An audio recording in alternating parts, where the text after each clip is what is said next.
이스라엘에서 대한민국과 똑같은 한치도 틀리지 않은 정말로 똑같은 상황이 발생했습니다. 뭐냐면 이 사람이 이스라엘 총리입니다. 이름이 베냐민 네타냐후입니다. 그런데 이 사람이 이스라엘 검찰총장이에요. 이 만델블리트 검찰총장이 베냐민 네타냐후 총리를 기소를 했습니다. 그런데 여기서부터가 완전히 달라지는 기가 막힌 현상을 여러분들은 보시게 될 겁니다. 뭐냐면 이스라엘 검찰은 2017년 현직 총리입니다. 현직 대통령이죠. 우리나라로 치면 현직 총리인, 말하자면 현직 대통령이나 마찬가지인 베냐민 네타냐후 부인을 뇌물 혐의로 기소했습니다. 그런데 불과 2달 전인 2019년 11월 불과 2달 전이죠. 이번에는 네타냐후 총리를 뇌물과 사기 혐의로 기소했습니다. 네타냐후 총리는 기소 이후 검찰이 정치적 업무에서 비롯된 사실상의 쿠데타를 일으킨 것이라고 결백을 주장하면서 수사관들이 오히려 조사받아야 한다고 검찰을 공격했습니다. 야당은 총리 사퇴를 주장하는 집회를 열었고 여당 지지자들과 정치인들은 총리를 두둔하는 입장을 발표했습니다. 여러분, 왠지 낯설지 않은 풍경, 똑같은 풍경이 벌어지고 있죠. 대한민국에서는 거꾸로 흘러가고 있는 것 같지 않습니까? 더욱 비슷한 점은 총리를 기소한 인물이 네타냐후 총리, 이 사람이 직접 내 오른팔이다 하고 가장 믿을 만한 사람이다 하고 임명한 이 만델블리트 검찰총장이라는 겁니다. 마치 문재인이 윤석열 총장을 내가 가장 믿는 사람이라고 임명한 것과 똑같습니다. 어떻게 거의 지구 반대편이나 마찬가지인 이스라엘에서 우리나라랑 똑같은 상황이 발생할 수 있을까요?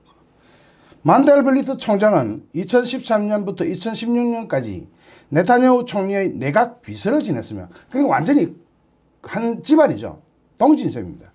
2016년 검찰총장으로 임명된 이후에도 네타냐후 총리에 대한 충성파로 알려져 있던 인물입니다. 영어로 로얄리스트죠. 그런 충성파인 만델블리트 총장이 심지어는 만델블리트 총장을 어떤 정치적으로 분류할 때 네타냐후 사람이다 이렇게 분류되기도 했습니다. 문재인의 가장 각별한 신임을 받아 파격적으로 기술을 완전히 다 무시하고 검찰총장이 임명된 윤석열 검찰총장이 조국에 관련된 수사에 착수하자 초기에는 봐주기 수사 아니냐 하는 의혹을 야당에서 제기했던 것과 아주 비슷합니다. 아주 둘이서 한 집안이니까 봐주기 아니냐 이런 것까지 다 나왔습니다. 그러나 만델블리트 총장에 대한 이런 평가는 적어도 2019년 작년 2월부터는 확실하게 바뀌어버렸습니다. 만델블리트 총장이 증거를 철저하게 검토한 결과 검찰이 기소 의견으로 송치한 네타냐후 총리를 기소하겠다는 방침을 공식 발표했기 때문입니다. 이후 만델블리트 총장은 기소 전 심리 절차를 받아서 2019년 11월, 그러니까 2달 전에 네타냐후 총리를 뇌물과 사기 혐의 등으로 정식으로 기소했습니다. 지금은 네타냐후 총리가 대통령제 국가의 대통령처럼 현직 총리에게도 면직 특권을 보장해달라고 의회에 부안무치한 참 낯뜨거운 부끄러운 그런 제안을 해놓은 상태입니다. 뭔가 똑같거나 비슷하지 않나요? 우리나라에서 일어나는 것과 비슷하죠. 여러분 생각은 어떻습니까?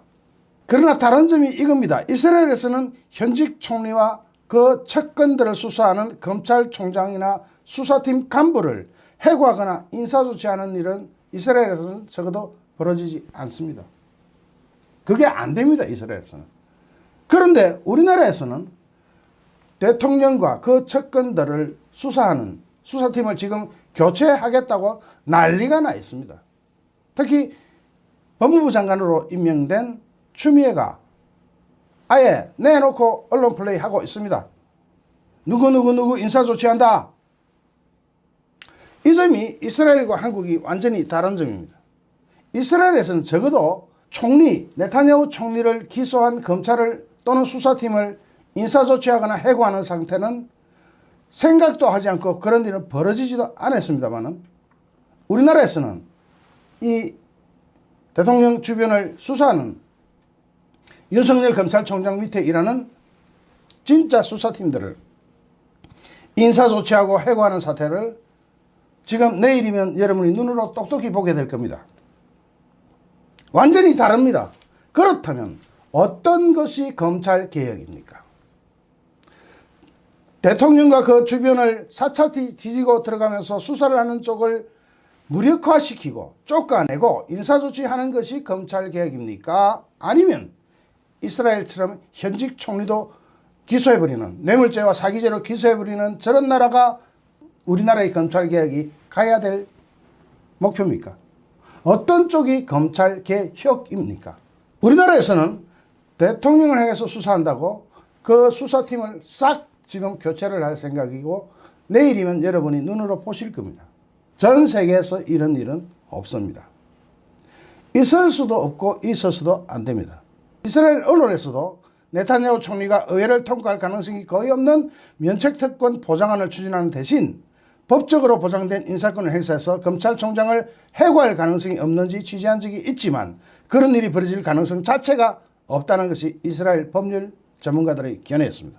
이스라엘 형법과 헌법의 권위자인 모데차이 크림니체 이스라엘 민주주의 연구소 부소장은 네타냐후에 대한 형사사법 절차 진행을 막기 위한 것으로 해석되는 어떠한 종류의 해고나 수사방해도 사법방해죄를 구성할 수 있기 때문에 감히 총리가 그런 짓을 못한다고 합니다. 그런데 우리나라에는 사법방해죄가 없습니다. 그러면 사법방해죄를 만들어서 현직 대통령이든 누구든 윤석열 검찰총장처럼 진실을 밝히고자 덤벼드는 사람한테 압력을 행사할 수 없도록 사법방해죄를 오히려 만들어내는 것이 검찰개혁이 아니겠습니까? 여러분은 그렇게 생각하지 않습니까? 우리나라에는 없지만 선진국에 있는 제도를 가져왔어. 오히려 그렇게 하는 것이 검찰개혁 아닙니까? 그 검찰의 힘을 빼고 팔다리를 자르고 전 세계 유일무이한 공수처법 같은 것을 통과시키는 것이 과연 검찰개혁입니까? 아니면 이스라엘처럼 현직 총리를 기소할 수 있는 이런 나라가 검찰개혁입니까? 여러분들이 한번 답변해 보십시오. 제 영상을 보고 계시는 좌파들이 답변 한번 해보세요. 대개문들이 답변 한번 해보세요. 심지어는 크림니치 부총장은 만약 그런 일이 벌어진다면 이스라엘은 정치적으로 불안정한 삼류국가가 되는 셈이다. 나는 네타냐후 정부조차도 이를 알고 있으리라고 본다고 덧붙였다고 더 타임스 오브 이스라엘은 전했습니다. 여기서 크림니체 부총장이 뭐라 그랬습니까? 만약 그런 일이 벌어진다면 이스라엘은 정치적으로 불안정한 삼류국가가 되는 셈이다. 그렇다면 이런 일이 진짜 벌어지고 있는 대한민국은 어떤 나라입니까? 정치적으로 불안정한 삼류국가 맞죠? 그럼 삼류국가에서 인류국가로 진입하려면 이스라엘과 같은 또는 미국과 같은 사법방해죄를 오히려 신설하는 것이 옳습니까? 그럽니까? 그것이 검찰개혁이 아닙니까? 그야말로 그것이 정의를 추구하는 길 아닙니까? 하지만 이스라엘과 달리 우리나라에서는 전 현직 청와대 관계자들과 청와대가 지지하고 있는 전직 법무부 장관을 수사하는 검사들을 향해서 청와대야 법무부가 인사권을 행사할 것이라는 언론 보도가 계속 이어지고 있습니다. 이게 나라인가? 특히 검찰 간부 인사가 단행된 지 6달도 되지 않았는데, 6달도 지나지 않았는데 추미애가 법무부 장관으로 취임하면서 이번 주 안에 어쩌면 내일 어쩌면 모레 검찰 인사가 이례적으로 단행될 것이라는 가능성이 매우 크다. 이렇게 각 언론이 보도하고 있습니다. 이것이 나라입니까? 이것이 정상적인 나라입니까? 아니면 이스라엘이 정상적인 나라입니까? 제 영상을 보고 계시는 많은 대개문들, 그리고 문골 오소리 여러분 답변 한번 해봐 주십시오. 초점은 청와대가 지지 의사를 공개적으로 드러내고 있는 조국에 대한 감찰 무마 의혹 수사 등을 지휘하고 있는 한동훈 대검 반부패 강력부장과 청와대 지방선거 불법 개입 의혹을 수사하고 있는 박찬호 대검 공공수사부장의 교체 여부입니다. 수사 핵심을 교체하겠다고 합니다. 지금 한참 수사하고 있는데 핵심을 교체하겠다고 합니다. 이스라엘 총리가 총리 자신과 그 측근들을 수사하는 검사들에 대해서 인사권을 행사하는 신호로가 부적절할 뿐만 아니라 사법방해죄 혐의까지 불거질 수 있다는 평가를 받는다면 우리나라 청와대와 법무부는 전 현직 청와대 관계자들과 청와대가 공개적으로 지지하고 있는 전직 조국 법무부 장관에 대한 수사를 지휘하는 검찰 간부들에 대한 인사권을 행사하는 시나리오에 대해서도 부적절하거나 불법 소지가 있다는 문제가 제기되어야 합니다. 그렇지 않습니까? 물론 우리나라 행법에는 현재까지는 이스라엘 검찰총장 및 수사팀 인사조치 시나리오와 관련해서 이스라엘 법률가들이 언급하는 사법방해죄 조항이 존재하지 않습니다. 그러나 사법방해죄가 없다고 하더라도 청와대 관계자 등을 수사하고 있는 검찰 간부에 대한 인사권 행사가 형사적인 문제로 비화될 가능성이 전혀 없다고 볼 수는 없습니다. 검찰 내부 적폐청산 사례로 이미 평가됐고 1심과 2심에서 유죄가 선고된 안태근 전 검찰국장의 직권남용 판례가 존재하기 때문입니다. 우리나라도 이 이스라엘의 검찰총장처럼 총리, 즉 대통령 주변을, 대통령 자신을 기소할 수 있을까요? 첫 번째 이 관전 포인트는 앞으로 며칠 안에, 내일 아니면 모레 발표될 법무부 인사 발령안이 공개되면 곧바로 확인할 수가 있을 겁니다. 여러분과 제가 같이 볼 수 있을 겁니다.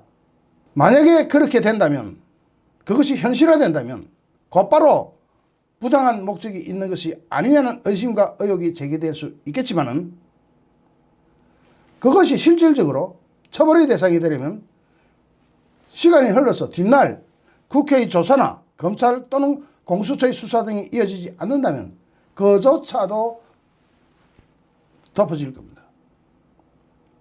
특히 검사장급 교체 인사 대상에 현재 청와대 관련 수사를 지휘하고 있는 간부들이 포함된다면 검찰이 수사 대상으로 지목한 청와대 관계자들이 인사 과정에 관여했는지도 이것도 중요한 범법사항이 될 수가 있습니다. 그리고 그런 인사권 행사와 관련한 실질적인 목적의 정당성 여부를 가리기 위해서는 검찰이 도로 그 사람들을 체포해서 확인해야 될 대목입니다. 검사의 임명과 보직은 법무부 장관의 제청으로 대통령이 한다, 이렇게 되어 있습니다. 우리나라 법이 그렇습니다. 이 경우 법무부 장관은 검찰총장의 의견을 들어서 검사의 보직을 제청한다라고 법률에 규정된 것처럼 검찰청법 제34조 1항 그런 것처럼 검사에 대한 인사권은 대통령과 법무부 장관의 직무상 권한입니다. 그러나 의견을 들어서 검사를 보직한다. 의견을 들어서 이때 그냥 네 노래 불러라 들을게, 이게 의견 듣는 겁니까? 의견을 들어서 한다는 것은 그 의견을 고려하여 해야 되는 겁니다. 과연 이번에 검찰 인사를 둘러싼 여러 소문과 관측이, 그리고 제가 새벽에 울면서 방송했던 그때처럼 그런 상황이 벌어질지 안 벌어질지, 그것이 현실이 될지 아닐지, 앞으로 발표될 검찰 인사가 시간이 지난 후 어떤 평가를 받게 될지, 그리고 검찰 수사와 인사를 논란한 논란 때문에, 수사와 인사 논란 때문에 우리 사회가 또다시 양쪽으로 갈라져서 상대를 괴멸시켜야 되겠다는 듯이 격돌하는 상태가 언제까지 계속될지 지켜보는 일을, 감시하는 일을 우리는 해야 되겠죠. 그러나 왜 이스라엘에서는 이것이 되고 우리나라에서는 오히려 죄 지은 것으로 의심받는 사람들이 검찰 인사를 저거 마음대로 쭈부르고 있고, 그것이 마치 검찰 개혁인 양 그렇게 큰소리치는 이런 상황이 벌어지고 있습니까? 여러분이 생각할 때 어느 쪽이 검찰 개혁입니까? 어떤 법적 제재 조치나 불이익을 당하지 않고 현직 총리를 수사하고 기소하고 할 수 있는 것이 검찰 개혁입니까? 아니면 권력을 향해서 달려들었다고 인사조치를 해가 싸그리 날려버리는 것이 검찰 개혁입니까? 그것도 모자라서 아예 검찰의 힘을 쫙 뽑아버리는 것이 검찰 개혁입니까? 과연 그래서 공수처법이 그런 역할을 하게 되는 것이 진정으로 검찰 개혁입니까? 참으로 슬프디 슬픈 현실이 아닐 수가 없습니다.